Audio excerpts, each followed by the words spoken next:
Hi hello అండి అందరికీ నమస్కారం అండి ఫ్రెండ్స్. మనకి ఇప్పుడిప్పుడే మరొక ముఖ్యమైన అప్డేట్ అయితే రావడం జరిగిందండి. ఇక్కడైతే చూసినట్లయితే ఉద్యోగులకు గుడ్ న్యూస్, డిఏ పెంపు నిర్ణయం అంటూ ఇప్పుడే మనకు ఒక అప్డేట్ అయితే వచ్చిందండి. అయితే ఇందుకు సంబంధించిన పూర్తి వివరాలు అయితే మన వీడియోలో తెలుసుకుందామండి. వీడియో మాత్రం ఎక్కడ స్కిప్ చేయకుండా చూడండి ఫ్రెండ్స్, అప్పుడు మనకి పూర్తి సమాచారం అయితే తెలుస్తుంది. ఇక ముఖ్యంగా వీడియో నచ్చినట్లయితే లైక్ చేయండి ఫ్రెండ్స్. లేట్ చేయకుండా టాపిక్లోకి వెళ్ళిపోదాము. ఇక కేంద్ర ప్రభుత్వ ఉద్యోగులకు సెప్టెంబర్ నెలలో డిఆర్ఎస్ అలవెన్స్ కేంద్రం పెంచే అవకాశం ఉందని సిఎన్బిసి టీవీ నివేదిక శుక్రవారం పేర్కొంది.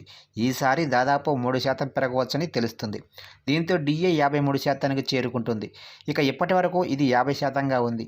కేంద్రం ఈ ప్రతిపాదనకు ఆమోదం తెలిపినట్టయితే డిఆర్ఎస్ రిలీఫ్ ఇది పెన్షనర్లకు, డిఆర్ఎస్ అలవెన్స్ ప్రభుత్వం సిబ్బందికి పెంపు అయితే వర్తిస్తుంది. అయితే ఇప్పటి వరకు ఉద్యోగులకు 18 నెలల బకాయిలు అందలేదు. వీటి విడుదలపై ఉద్యోగులు చాలా కాలంగా ఎదురుచూస్తున్నారు. కరోనా వైరస్ మహమ్మారి కారణంగా నిలిపివేసిన ఈ బకాయిలు కనీసం ఈసారైనా అందుతాయని భావించినప్పటికీ నివేదిక మాత్రం బకాయిలను కేంద్రం విడుదల చేయలేకపోవచ్చని పేర్కొంది. చివరిసారిగా మోడీ ప్రభుత్వం ఈ ఏడాది ప్రారంభంలో మార్చి 7వ తారీఖున కరువు భత్యం పెంపును ప్రకటించింది. ఈ పెంపు జనవరి 1, 2024 నుండి అమల్లోకి వచ్చింది. ఆ సమయంలో డిఏ 50%కి చేరుకుంది.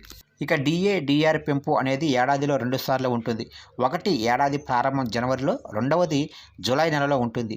జనవరిలో జరగవలసిన డిఏ పెంపు మార్చి నెలలో 4% పెంపుతో ప్రకటన వెలువడింది. దాంతో డిఏ 50%కి చేరుకుంది. డిఆర్ కూడా 4% పెరిగింది.